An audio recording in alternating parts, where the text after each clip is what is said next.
Hello everyone, অনেকদিন পর চলে আসলাম আর একটা নিউ মিনি ভ্লগ নিয়ে। আর আজকে ছিল জগদ্ধাত্রী পুজো।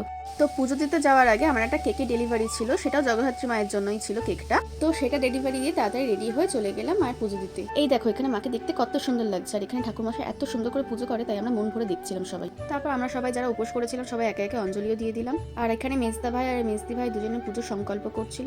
আর এই দেখো পুজোর সময় এখানে কত লোক ছিলাম আমরা, কেউ বসে গল্প করছে, কেউ পুজো দেখছে মন ভরে। আর এখানে পুজোর পাশাপাশি তো বাইরে খুব ভালোভাবে বৃষ্টিও শুরু হয়ে গেছিল। তারপর পুজো শেষ হওয়াতে আমরা সবাই মিলে চলে গেলাম খেতে, যেহেতু অনেকটা বেলা হয়ে গেছিল।